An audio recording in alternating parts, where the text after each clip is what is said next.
Hello dear student, जैसा कि आपको पता है कि नीट के हम लोग पीवाईक्यू को सॉल्व कर रहे हैं, तो आई होप आपको मजा भी बहुत आ रहा होगा। आपको अप्रोचेस पता लग रही हो, डिफरेंट तरीके से किस तरीके से हमें क्वेश्चंस को सॉल्व करना है ये भी आपको पता लग रहा है। जैसा कि आप आज देख रहे हैं, आज हमारा जो चैप्टर है, आज है हमारा केमिकल बॉन्डिंग। ये बहुत ही इंपॉर्टेंट चैप्टर होता है भाई। यदि हम बात करें इनऑर्गेनिक की, तो ये बैकबोन ऑफ केमिस्ट्री माना जाता है। क्या माना जाता है? Backbone of inorganic chemistry. इस बात को ध्यान रखना, और इससे बहुत ज्यादा क्वेश्चन आता है। मिनिमम 2 क्वेश्चन तो आपको एवरी ईयर नीट में मिलेंगे ही मिलेंगे केमिकल बॉन्डिंग से।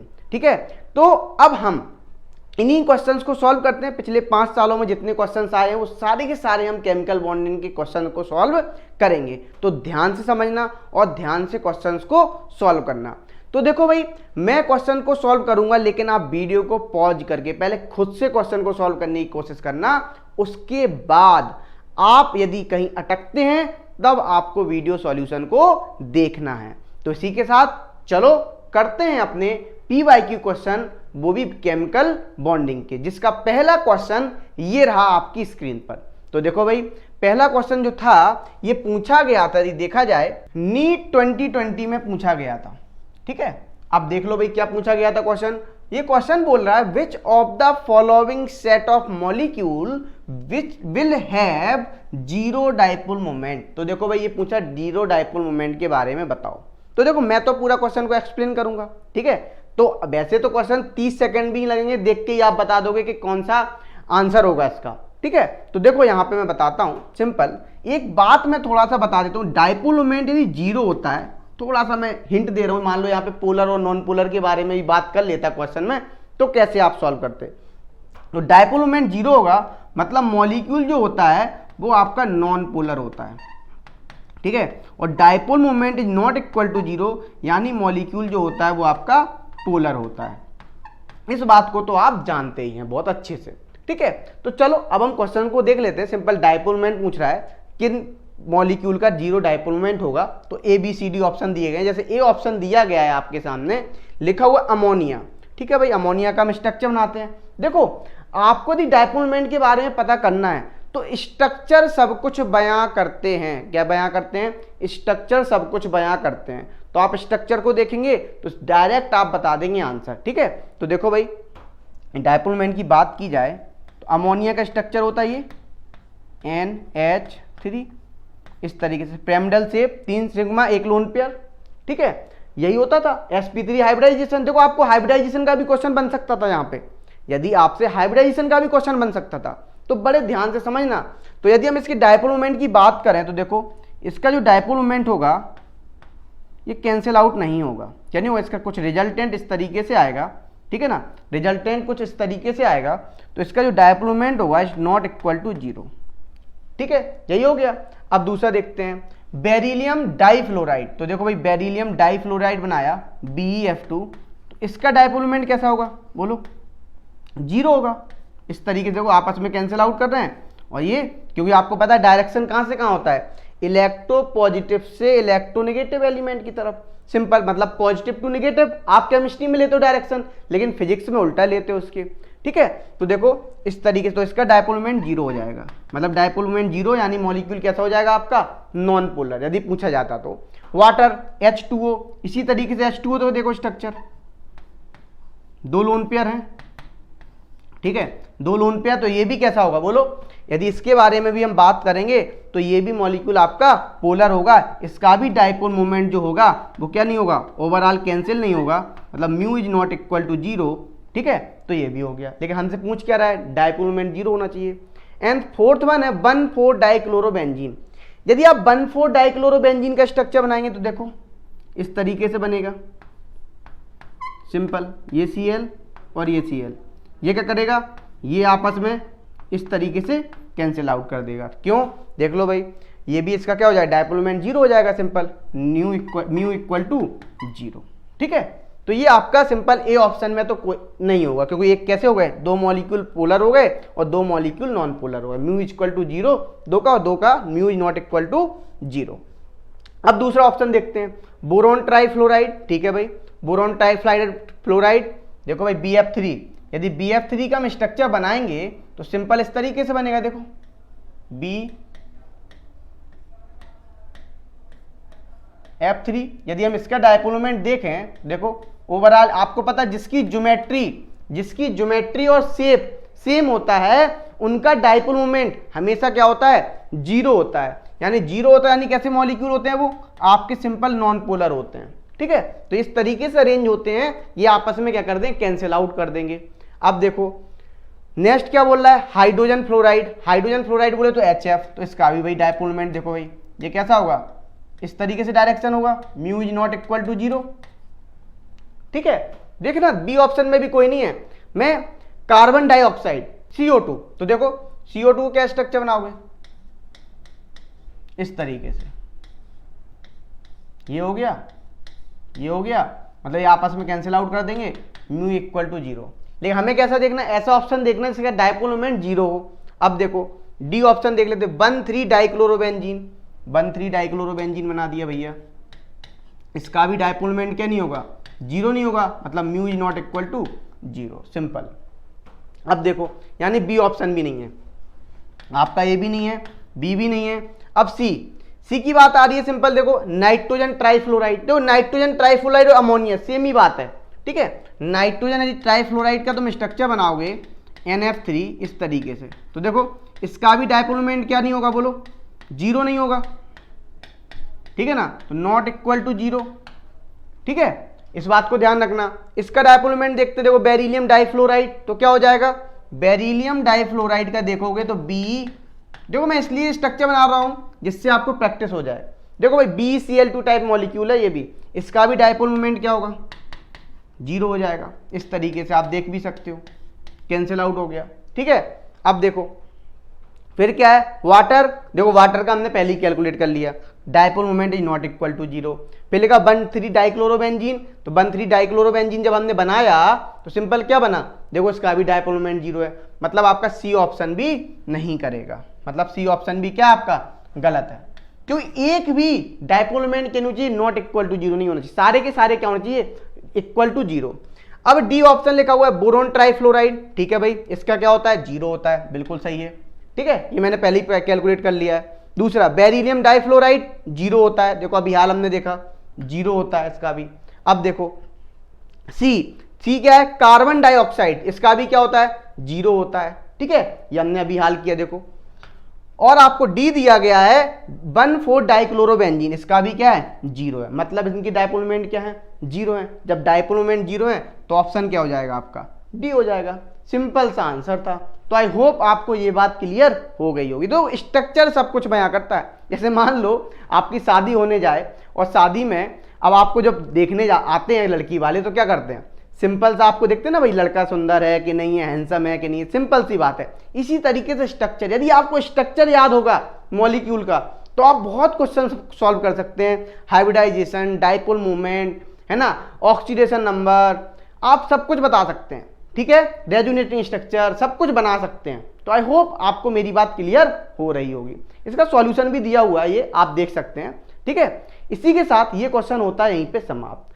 अब हम चलते हैं नेक्स्ट क्वेश्चन पे, और अच्छे क्वेश्चन पे चलते हैं। दूसरा क्वेश्चन क्या बोल रहा है, जो कि नीट 2020 में पूछा गया था।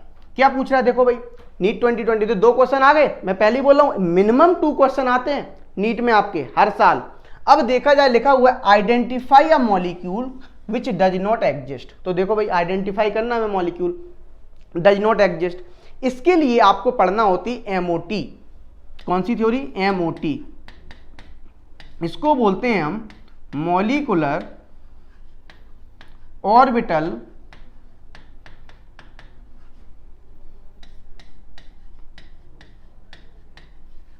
थ्योरी। ठीक है, ये पता होना चाहिए।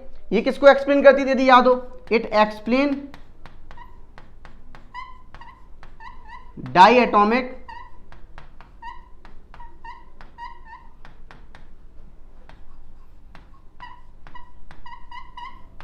मॉलिक्यूल। ठीक है, ये डायटोमिक मॉलिक्यूल को एक्सप्लेन करती है। तो आई होप आपको क्लियर हो गया होगा। तो देखो सिंपल सा यहाँ पे मॉलिक्यूल लिखा हुआ है He2Li2C2D। देखो हमें डायरेक्ट ऑप्शन दिख रहा है कि जो हीलियम है ये आपकी कैसी है, नोबल गैस है, आप डायरेक्ट कर सकते थे।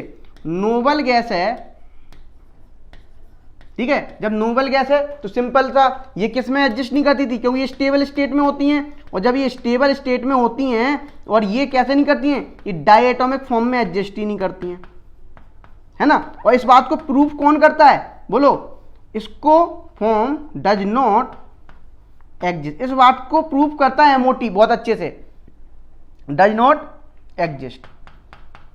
मतलब कैसे करेगा, देखो भाई, यदि हम बात करें हीलियम है, हीलियम का एटॉमिक नंबर कितना होता है 2, तो 2 हीलियम कितने हुए 4, तो देखो भाई He2 है, तो हम करते हैं sigma 1s sigma star 1s2। देखो मैं मॉलिक्यूलर ऑर्बिटल थ्योरी से भी प्रूव कर दे रहा हूं।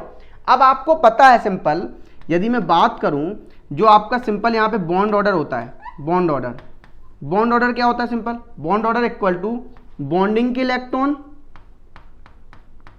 माइनस एंटी बॉन्डिंग के इलेक्ट्रॉन, ठीक है ना, N B minus N A, यही होता है, डिवाइड बाई 2 होता है, ठीक है। अच्छा, बॉन्डिंग के इलेक्ट्रॉन कौन से होते हैं, जो विदाउट स्टार वाले हैं, तो देखो यहां पे क्या हो जाएगा 1/2 2 - 2, मतलब क्या हो गया, सिंपल 0 हो गया।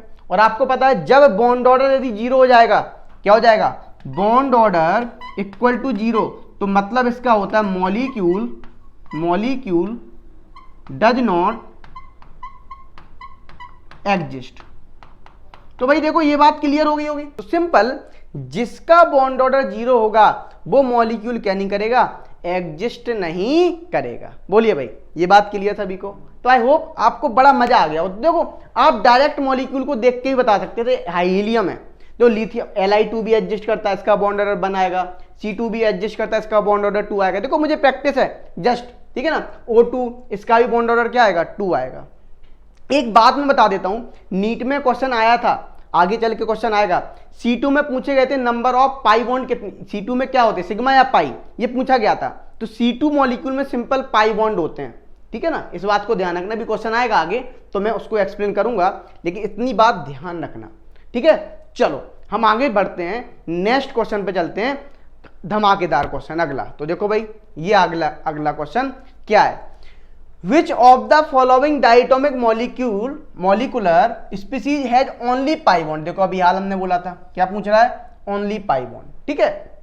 लिखा हुआ according to molecular orbital theory, ठीक है, किसके according, according to molecular orbital theory. ये बहुत अच्छा क्वेश्चन था। यदि आपसे पूछा जाता जनरली कि C2 मॉलिक्यूल में बताओ कितने सिग्मा कितने पाई, तो भाई सिंपल से दोनों पाई होते हैं, क्या होते हैं, दोनों पाई। वो बात अलग है, वो अनस्टेबल होता है, एडजस्ट नहीं करता ज्यादा, ठीक है ना, लेकिन इस बात को ध्यान रखना। अब देखो होता क्या है, यदि मान लो हमें इसका क्या करना है, एमओटी के अकॉर्डिंग करना है, तो हमें दिख रहा है Be2, जैसे बेरिलियम है, देखो मैं बताता हूं बेरिलियम कितना होता है एटॉमिक नंबर, जो बेरिलियम का एटॉमिक नंबर होता है वो सिंपल आपका कितना, 1 का 4 होता है, 2 का 8 हो गया। तो देखो अब हम इसको करते हैं sigma 1s2 sigma star 1s2 sigma 2p x sorry sigma 2s2 sigma star 2s2। तो देखो भाई ये लिख दिया इस तरीके से, 8 होता था।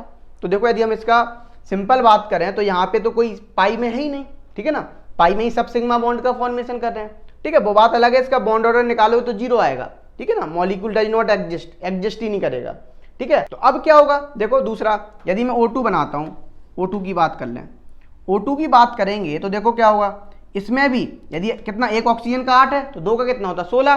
तो हम यदि इस तरीके से भरें sigma 1s2 sigma star 1s2 sigma 2s2 sigma star 2s2, ठीक है ना, sigma 2pz pi 2p by pi 2pz, ठीक है ना, 2 2 2 हो गए सिंपल। अब क्या हो जाएगा, देखो ये देखा जाए तो ये सिंपल आ जाएगा equal to pi 2p pi star 2p by 1 pi star 2pz2, ये बनो, ये भी हो गया, ठीक है, 16 इलेक्ट्रॉन भर दिए। यहां भी नहीं है सिंपल, ठीक है ना। अब हम बात कर रहे हैं यहाँ पे नेक्स्ट डी की बात करें, तो देखो जब हम डी की बात करते हैं, सी अब सॉरी बी, ए की बात कर ली, बी की बात कर ली, इस तरीके सी की बात करते हैं नाइट्रोजन। नाइट्रोजन में बात करोगे तो सिंपल देखो यहीं तक भरे जाएंगे इलेक्ट्रॉन। बोलो sigma 1s2, sigma star 1s2, sigma 2s2, sigma star 2s2, sigma 2pz2, ठीक है। और यहाँ पे क्या हो जाएगा, सिंपल आपका हो जाएगा पाई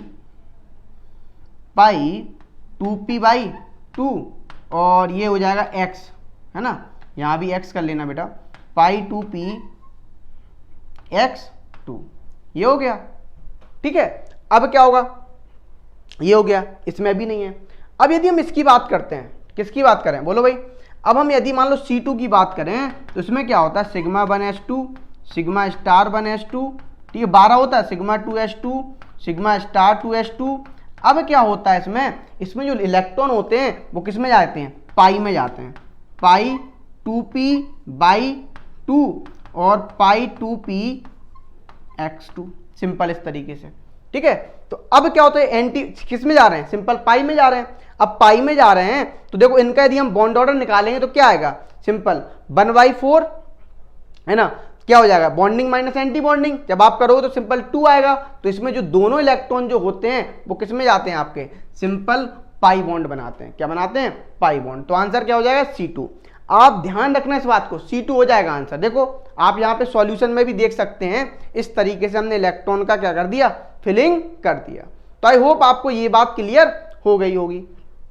अब हम चलते हैं नेक्स्ट क्वेश्चन पे, अगला क्वेश्चन। तो देखिए हम इस क्वेश्चन को सॉल्व करते हैं।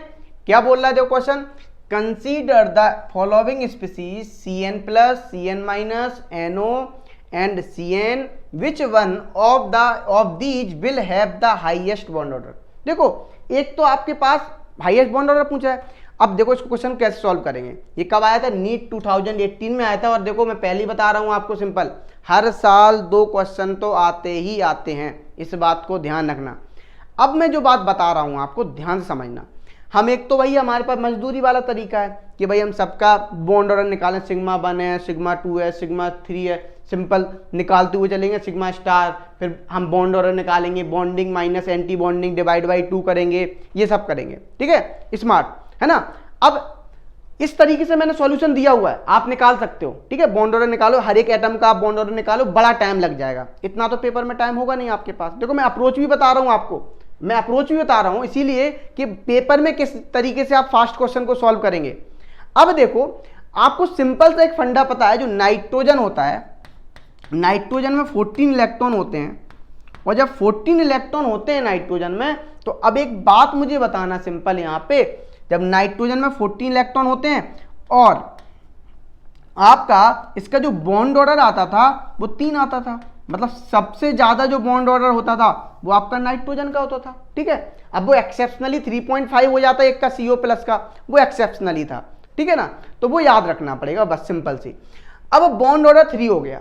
अब हम यहां भी इलेक्ट्रॉन काउंट कर लेते हैं, जिसमें 14 इलेक्ट्रॉन होंगे वही क्या होगा बोलो, उसी का बॉन्ड ऑर्डर सबसे ज्यादा होगा। तो अब देख लेते हैं यहाँ पे, सिंपल कार्बन नाइट्रोजन कितना हो गया, 7 6 13, एक इलेक्ट्रॉन चले गया, मतलब कितने बचे, 12 इलेक्ट्रॉन Cn+ में, ठीक है ना, 12 इलेक्ट्रॉन। यहाँ पे कितने Cn- में, 7 + 6 कितने हो गए, 13, 7 और 6 कितने हो गए, 13 प्लस एक इलेक्ट्रॉन आ गया, कितने हो गए, 14 इलेक्ट्रॉन, ठीक है। अच्छा NO कितना हो जाएगा, देखो भाई सिंपल आपको ट्रिक से सॉल्व करना है। तो यहाँ पे आप 7 करेंगे, यहाँ पे 8, सिंपल 15। तो अब देखो ये 15 हो गए। अब आप देख सकते हो यहाँ पे सिंपल Cn 6 + 7 कितना हो जाएगा, 13 हो गया, ये 13 इलेक्ट्रॉन। आपको क्या देखना था, सिंपल 14 इलेक्ट्रॉन, मतलब 14 इलेक्ट्रॉन किस में है, Cn- में, मतलब इसका बॉन्ड ऑर्डर कितना आएगा भाई, बॉन्ड, नाइट्रोजन टाइप मॉलिक्यूल है, बॉन्ड ऑर्डर 3 आएगा। तो यही चीज सोचना आपको सीखना है कि नाइट्रोजन टाइप मॉलिक्यूल है तो बॉन्ड ऑर्डर कितना आएगा, 3 आएगा। तो मतलब इसका आंसर क्या हो जाएगा, बी हो जाएगा। देखो आप उस तरीके से भी कर सकते हो, है ना, मैंने सॉल्यूशन दिया हुआ है, उस तरीके से आप कर सकते हो। आप बॉन्ड ऑर्डर निकालना, बॉन्डिंग माइनस एंटी बॉन्डिंग, बहुत टाइम चला जाएगा, ठीक है। आई होप मेरी बात आप समझ पा रहे होंगे अच्छे से। अब देखो एक बात मैं और बता देता हूं यहाँ पे, इंपॉर्टेंट है। यदि मान लो यहीं पे आपसे मॉलिक्यूल के बारे में पूछ लेता, पैरामैग्नेटिक बताओ, डायामैग्नेटिक बताओ, तो ये आप कैसे बताते? आप बताओ, पैरामैग्नेटिक डायामैग्नेटिक मान लो आप क्वेश्चन आ जाए, तब कैसे करोगे?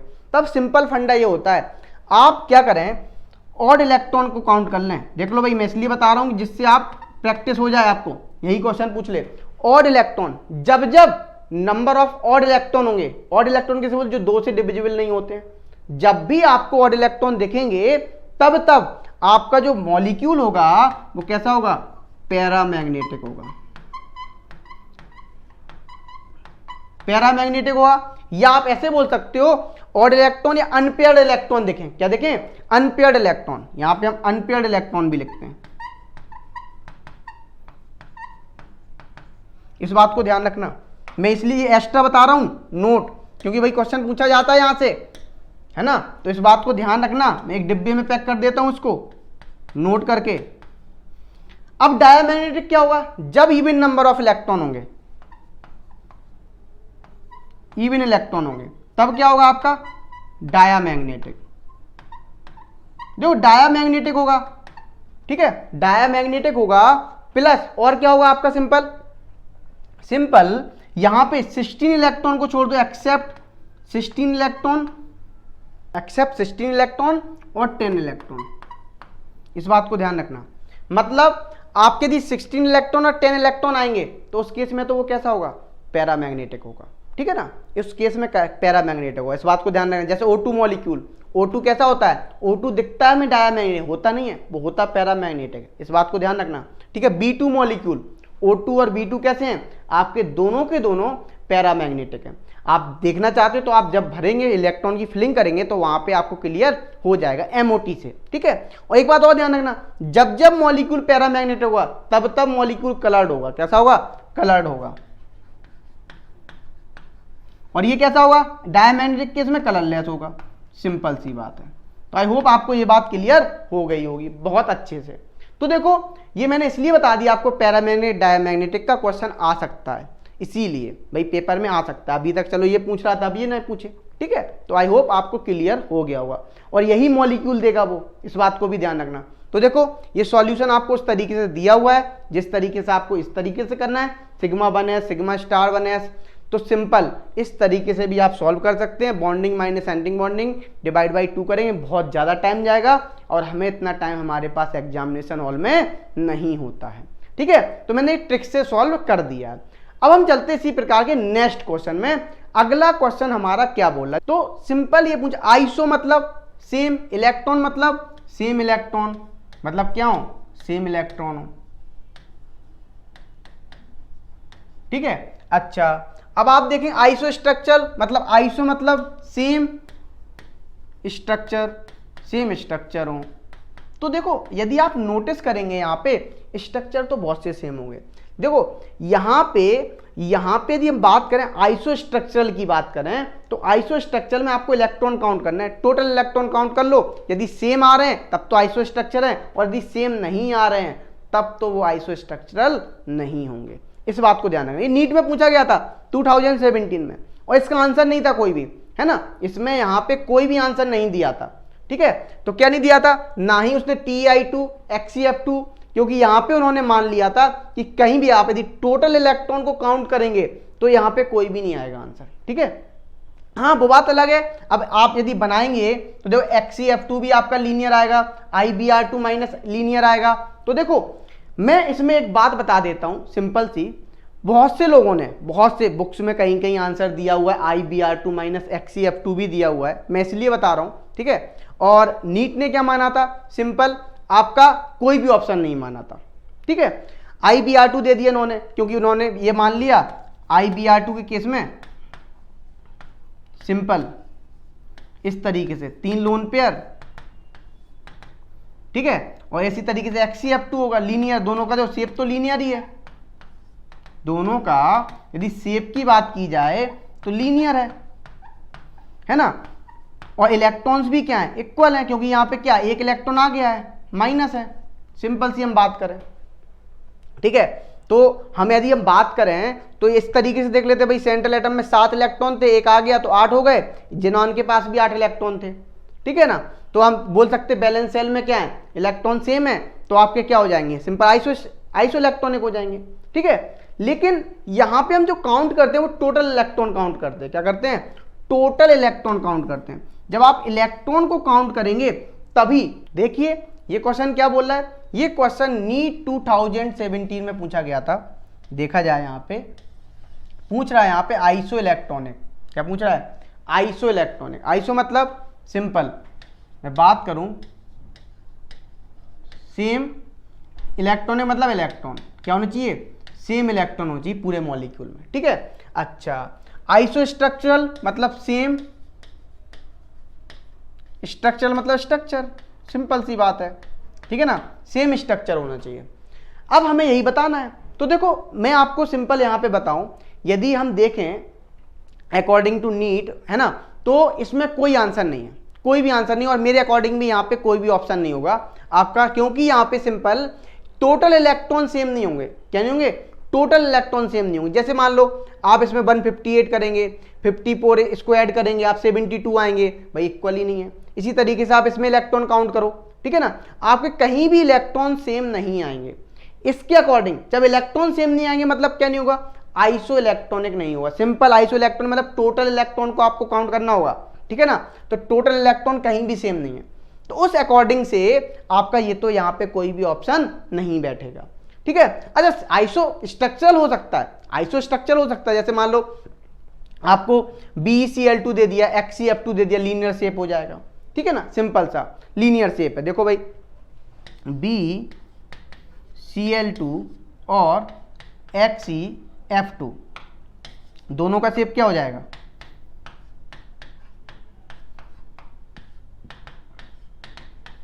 लीनियर, इसका भी लीनियर और इसका भी लीनियर। तो इस बात को ध्यान रखना। ठीक है, अच्छा लेकिन बहुत सारे आप वेबसाइट देखेंगे, ऑनलाइन वेबसाइट देखेंगे, आप कहीं सॉल्यूशन देखेंगे, तो कुछ जगह, एक दो जगह आंसर इसका बी दे दिया है। ठीक है, जो कि गलत है। उन्होंने मान लिया कि बैलेंस इलेक्ट्रॉन से काउंट कर लिया, नहीं भाई बैलेंस इलेक्ट्रॉन को हम नहीं देखेंगे। सिंपल सी बात, यहां पे हम क्या देखेंगे, बोलो भाई, ठीक है, टोटल इलेक्ट्रॉन देखेंगे। इस बात को ध्यान रखना, क्या देखेंगे, टोटल इलेक्ट्रॉन। ठीक है, तो आई होप आपको मेरी बात क्लियर हो रही होगी। अब देखो जैसे मैं यहां पे लिखा हुआ है सॉल्यूशन भी आप देख सकते, देखो किसी में भी नंबर ऑफ इलेक्ट्रॉन सेम नहीं है। यदि नंबर ऑफ इलेक्ट्रॉन सेम नहीं, देखो आपका आइसो स्ट्रक्चरल तो है, पहला भी, दूसरा भी और चौथा भी है, लेकिन आपके नंबर ऑफ इलेक्ट्रॉन किसी में भी सेम नहीं है। तो आई होप मेरी बात आपको क्लियर हो रही होगी। तो आइसो इलेक्ट्रॉन मतलब आपको इलेक्ट्रॉन को काउंट करना है टोटल। ठीक है, और आपका सिंपल आइसो स्ट्रक्चरल मतलब आपको सेम स्ट्रक्चर को देखना है। तो इसी के हिसाब से इसका आंसर जो हो गया नन हो जाता है। क्या हो जाता है आंसर, नन। इसमें से कोई भी ऑप्शन नहीं होता है, कोई भी ऑप्शन। तो ये बात क्लियर आपको। ठीक है, तो नीट में इसमें बोनस मिला होगा, आई थिंक नीट 2017 में आपको बोनस मिला होगा। ठीक है, तो आई होप आपको ये बात क्लियर हो गई होगी। अब हम चलते इसी प्रकार के नेक्स्ट क्वेश्चन में। तो देखिए अगला क्वेश्चन क्या बोल रहा है, लिखा हुआ है which one of the following pairs of species have the same bond order. जो सेम बॉन्ड ऑर्डर की बात पूछ रहा है, और यहां पे ये पूछा गया था नीट 2017 में। कहां पे पूछा गया था, नीट 2017 में। तो ध्यान से समझना क्या है, देखो आपको सिंपल देखने नंबर ऑफ इलेक्ट्रॉन, देखो नंबर ऑफ इलेक्ट्रॉन यदि सेम होंगे तो बॉन्ड ऑर्डर क्या आएगा, सेम आएगा, सिंपल सी बात है। ठीक है, तो देखो भाई काउंट कर लेते हैं हम इलेक्ट्रॉन। ऑक्सीजन कितना होता है 8, दो ऑक्सीजन कितने हो गए 16। देखो डायरेक्ट ऑप्शन से हो रहा है ये। यहाँ पे कितने 8 और 7 15, एक चला गया, कितने बचे 14, 14 बचे। ठीक है, यहाँ पे कितने होंगे देखो भाई 7 6 13 और एक 14, सिंपल कितने हो गए 14 इलेक्ट्रॉन हो गए। यहाँ पे कितने होंगे NO प्लस। ठीक है, 8 7 15 और एक चला गया तो कितने बचे 14 बचे, सिंपल। ठीक है, अब देखो तीसरा ऑप्शन N3 और O2, भाई वैसे भी नहीं, 7 या 21 और ये कितना हो जाएगा 17, नहीं भाई ऐसे ही नहीं करेगा। ये कितना होगा 8 और 6 14 और ये 8 7 15, ये हो गया। अब देखो यहाँ पे देख लो सेम इलेक्ट्रॉन किसमें 14। यदि आप देखोगे तो ये कैसे मॉलिक्यूल हैं, ये आपके N2 टाइप मॉलिक्यूल हैं। कैसे हैं, N2 टाइप। N2 टाइप मतलब सिंपल, इनका बॉन्ड ऑर्डर कितना होगा इनका बॉन्ड ऑर्डर होगा 3, सॉरी कितना होगा 3, ठीक है। तो इस बात को ध्यान रखना। तो कितना आसान हो जाता है, आपको डायरेक्ट क्वेश्चन सॉल्व करना आ जाएगा यहाँ से। तो एक बात तो क्लियर हो गया होगा आपको कि 14 इलेक्ट्रॉन जब जब मिलेंगे तब तब बॉन्ड ऑर्डर कितना होगा, बोलो 3 होगा, ठीक है। अच्छा 16 इलेक्ट्रॉन मिलते O2 टाइप मॉलिक्यूल, मतलब बॉन्ड ऑर्डर 2 होगा। मैं सिंपल आपको बता रहा हूं, इस तरीके से आप देखोगे तो आपको आसानी होगी क्वेश्चन को सॉल्व करने में। तो आंसर इसका क्या हो जाएगा, फिर बी आंसर हो जाएगा। तो आई होप आपको मेरी बात क्लियर हो गई होगी। अब हम चलते इसी प्रकार के नेक्स्ट क्वेश्चन में। अगला क्वेश्चन क्या बोल रहा है, तो देखिए क्या बोल रहा है क्वेश्चन। लिखा हुआ है consider the molecule CH4 NH3 and H2O, ठीक है भाई। हमें 3 मॉलिक्यूल दे दिए, मीथेन, अमोनिया और वाटर, ठीक है। Which of the given statement is false, ये पूछ रहा है कौन सा स्टेटमेंट फॉल्स है। तो देखो सबसे पहले हम एक काम करते हैं, तीनों के स्ट्रक्चर बना लेते हैं, CH है ना, और यहाँ पे क्या हो जाएगा NH3 का एक लोन पेयर, H ऑक्सीजन में क्या हो जाएगा, सिंपल 2 लोन पेयर आ जाएंगे, ठीक है। ये आ गया। अब देखो, अब एक बात समझना, अब पहला ऑप्शन समझते, देखो क्या पूछा है, which of the given statement is false, ये पूछा कौन सा स्टेटमेंट फॉल्स होगा। तो देखो लिखा हुआ है the HOH bond angle in H2O is smaller than the NH3 NH bond angle in ammonia. बिल्कुल बात सही है, आपको भी पता है यहाँ पे क्या 2 लोन पेयर है, जब रिपल्सन ज्यादा बढ़ेगा तो बॉन्ड एंगल क्या होगा, कम होगा। यहाँ पे एक है, सिंपल सा आप देख सकते हो। तो एक लोन पेयर है, लोन पेयर बॉन्ड पेयर हो रहा है, यहाँ पे लोन पेयर रोल पे रिपल्सन हो रहा है। तो आपको ये बात तो क्लियर हो रही होगी, ठीक है ना। तो एक बात आपको वैसे ही पता है, एक लोन पेयर आने पे 2 डिग्री के समथिंग अप्रॉक्स क्या होता है, बॉन्ड एंगल डिक्रीज करता है। 2 लोन पेयर आने पे 2 गुना हो जाएगा, सिंपल सा। तो देखो ये बात तो बिल्कुल सही है, ये ऑप्शन सही है, ठीक है, ट्रू है। दूसरा ऑप्शन बोल रहा है the CH bond angle in CH4 is larger than the HNH bond angle in NH3। बिल्कुल सही बात है भाई। यदि हम इसका बात करें प्रैक्टिकली बात करें तो 109 डिग्री 28 मिनट बॉन्ड एंगल होता है। इसका कितना सुनने हो, 160 डिग्री कुछ होता है, ठीक है, अप्रॉक्स। इसका 104 डिग्री के अप्रॉक्स होता है कुछ, है ना। मैं वैसे तो लिखता हूं इसका लेस देन 109 डिग्री 28 मिनट, इसका भी less than 109 degree 28 minute. 109 degree 28 minute से तो कम होगा। अब एक बात बताओ, सिंपल सी बात है, इसका बॉन्ड एंगल सबसे ज्यादा है, सी है ना, मीथेन में, तो इसका बॉन्ड एंगल कम है, तो ये बात भी बिल्कुल सही है, ठीक है। अब सी ऑप्शन पढ़ते हैं, the CH bond angle in CH4, the HNH bond angle in ammonia and the HOH bond angle in ammonia, angle of ammonia and the HOH bond angle in H2 are greater than 90 degree. बिल्कुल बात सही है भाई, 90 से तो ज़्यादा ही है, देख लो भाई, 104, 107, 109 डिग्री 28 मिनट, 90 डिग्री से तो ज़्यादा ही है। तो भाई ये बात भी बिल्कुल सही है। हमें क्या बताना, गलत बात बतानी है, इस बात को ध्यान रखना।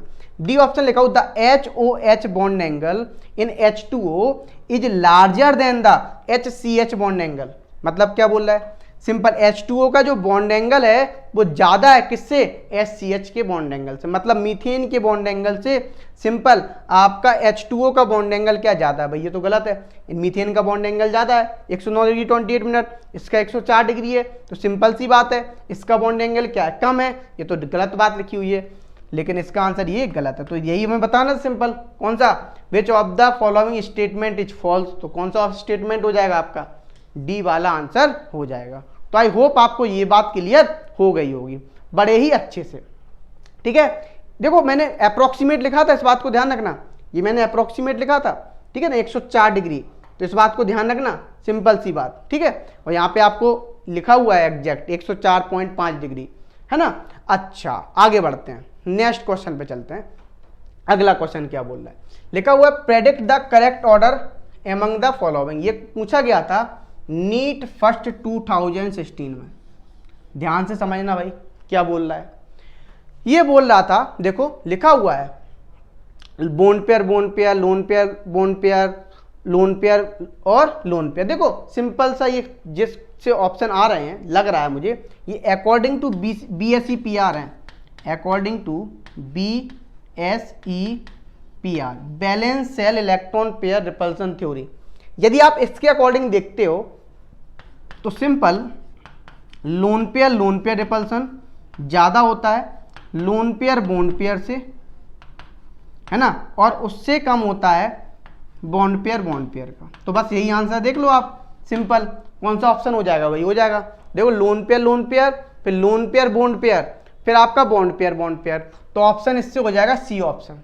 कैसा हो जाएगा भाई?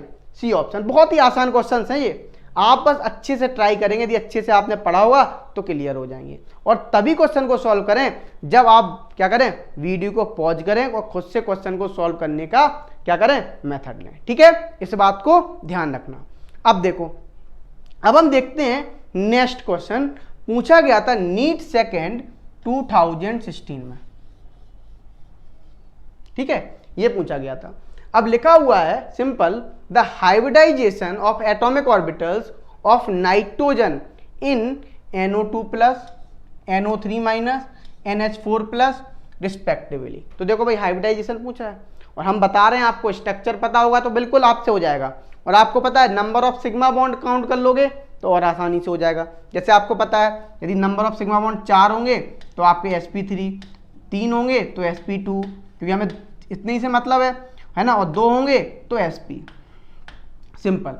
तो देखो, जैसे मान लो NO2+ है, अब आपको पता है ऑक्सीजन कितने इलेक्ट्रॉन की शेयरिंग करता है? 2 इलेक्ट्रॉन की। और नाइट्रोजन के आउटर मोस्ट शेल में कितने इलेक्ट्रॉन होते हैं? 5, जिसमें से 4 इलेक्ट्रॉन तो ऑक्सीजन के पास चले गए, 1 इलेक्ट्रॉन चला गया NO2+। यदि आप स्ट्रक्चर देखें तो इस टाइप से कुछ बनेगा, है ना, मैं अप्रोक्सीमेट स्ट्रक्चर बना रहा हूं, ठीक है ना, इस टाइप से बनेगा। तो इसमें कितने सिग्मा? 2 सिग्मा, यानी क्या हो जाएगा हाइब्रिडाइजेशन? sp। बोलो भाई, एक डबल बॉन्ड में 1 सिग्मा 1 पाई, यही तो होता है। अच्छा, अब देखो NO3-, सिंपल। यदि देखें तो आप एक बात बताना, NO3- में 1 इलेक्ट्रॉन आ गया, बोलो 1 इलेक्ट्रॉन आ गया, है ना। और जब 1 इलेक्ट्रॉन आ गया तो एक बात बताओ आप, है ना, या तो मैं डबल बॉन्ड भी लगा सकता हूँ, इस तरीके से भी बना देता हूँ और ऊपर माइनस लगा देता हूँ। 1 इलेक्ट्रॉन आ गया तो 5 थे, कितने हो गए यहाँ पे? सिंपल।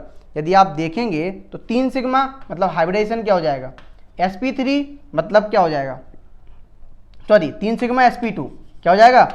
sp2 मतलब सिंपल आपका sp2 हो गया। अब बोल रहा NH4+, तो NH4+ में क्या होगा? देखो अमोनियम है, ये H, ये H। मैं पहले ही बोल रहा हूँ आपको, स्ट्रक्चर सब कुछ बयां करता है।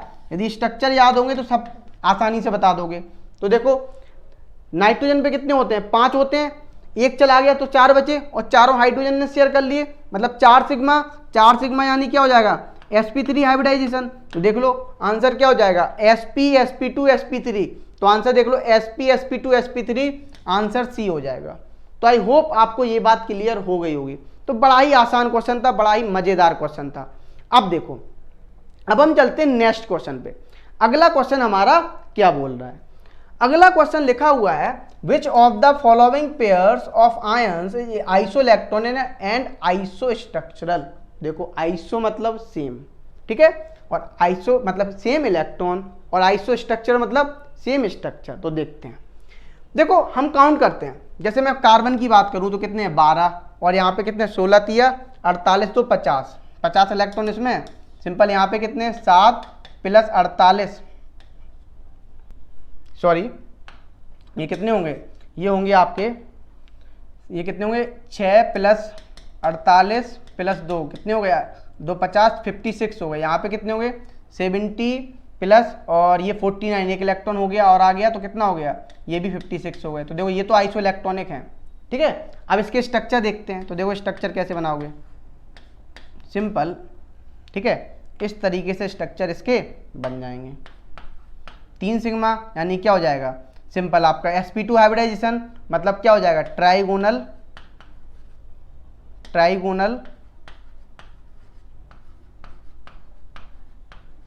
प्लेनर, ठीक है। अच्छा NO3-, ये भी देख लो, इसका भी क्या होगा? सिंपल यही होगा, है ना, ट्राइगोनल प्लेनर,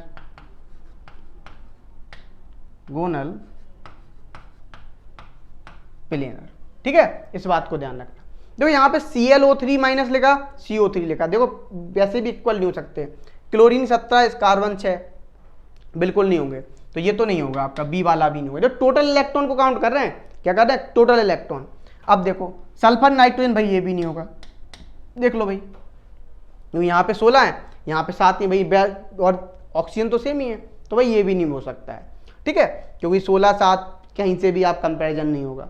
अब देखते हैं लास्ट वाला, इसमें क्या लिखा हुआ है, यदि आप इसमें देखेंगे तो ये लिखा हुआ 17 प्लस 16 इंटू 3 प्लस 1, कितने हो गए इलेक्ट्रॉन, 17 48 48 17 1 8 7 15 1 16, कैरी आई 1 4 1 5 और 1 6, यहाँ पे कितने हो जाएंगे, ये हो जाएंगे सिंपल 16 प्लस 48 प्लस 2, मतलब सिंपल 66 ये भी हो गए। तो देखो ये भी आपके टोटल इलेक्ट्रॉन 66, ये भी टोटल इलेक्ट्रॉन, तो मतलब क्या हो जाएगा, तो देखो यहाँ पे यदि देखोगे तो ये हो जाएगा आंसर आपका सिंपल ClO3 माइनस है, तो देखो सिंपल 8 इलेक्ट्रॉन हो गए, मतलब एक लोन पेयर बचेगा, अमोनिया टाइप मॉलिक्यूल बचेगा, क्या बचेगा, अमोनिया टाइप मॉलिक्यूल, इस तरीके से देखो भाई सिंपल इस तरीके से कुछ बनेगा, है ना, अमोनिया टाइप मॉलिक्यूल, है ना, 7 और 1 8 हो गए, और इसमें कितने होंगे, ये भी आपका सेम इसी तरीके से बनेगा, अमोनिया टाइप मॉलिक्यूल 8 हो गए, इसमें भी इलेक्ट्रॉन, इस तरीके से ये भी कुछ बनेगा समथिंग, ठीक है, तो ये भी आपके आइसो स्ट्रक्चरल हो जाएंगे। तो देखो ये दोनों, ये भी आपका आइसो इलेक्ट्रॉनिक है, आइसो इलेक्ट्रॉनिक और आइसो स्ट्रक्चरल। तो आप समझ गए इससे पहले वाला जो क्वेश्चन था जिसमें नन ऑप्शन क्यों था, आई होप अब आपको क्लियर हो गया हो अच्छे से, ठीक है, और यहां भी क्या है, सिंपल आइसो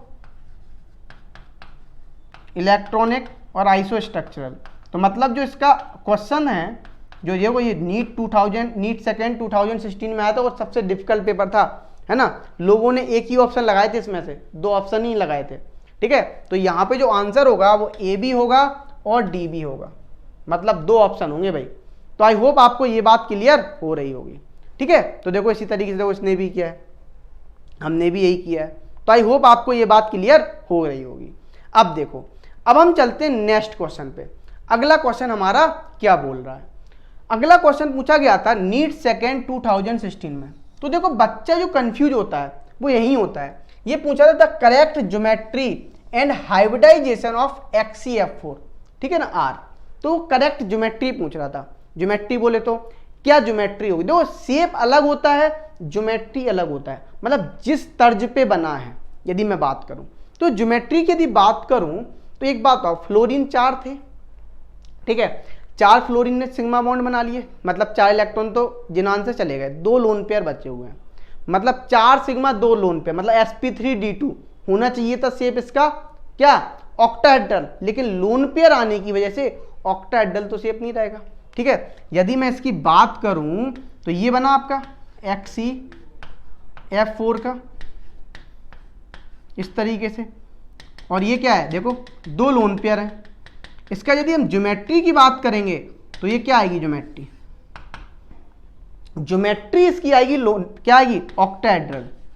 ध्यान समझना भाई इस बात को, ज्योमेट्री जो होगी इसी तर्ज पे बना है क्योंकि रिपल्सन कम हो सके, तो देखो ज्योमेट्री होगी ऑक्टाहेड्रल।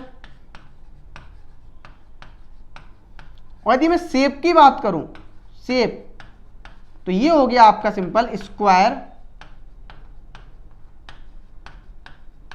प्लेनर। हाइब्रिडाइजेशन की बात करें तो sp3d2, ठीक है, तो देख लो भाई इसका आंसर क्या हो, लोग क्या लगा, स्क्वायर प्लेनर sp3d2 लगा के आ गए, भाई गलत आंसर, सिंपल सी बात है। वो ज्योमेट्री और शेप सेम ही समझते हैं, नहीं भाई सेम नहीं होता, ज्योमेट्री अलग होती है, शेप अलग होती है।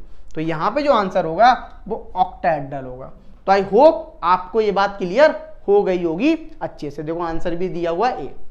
तो इसी के साथ ये आपके सारे के सारे मैंने केमिकल बॉन्डिंग के PYQ के क्वेश्चन सॉल्व कर दिए हैं। यदि आपको कहीं भी दिक्कत आ रही है, कहीं भी प्रॉब्लम आ रही है, तो वीडियो को बार बार देखिए उस क्वेश्चन पे जाके और उसको सॉल्व कीजिए, और ईमानदारी के साथ वीडियो को पॉज करके ही देखना भाई, जिससे आपकी प्रैक्टिस हो सके। तो आई होप आपको मेरी बातें क्लियर हो गई होंगी और PYQ करने में मजा भी आपको आ रहा होगा। इसी के साथ ये चैप्टर होता है यहीं पे समाप्त। मिलते हैं हम आपसे इसी प्रकार के नेक्स्ट PYQ में। अभी के लिए thank you so much, tata bye bye.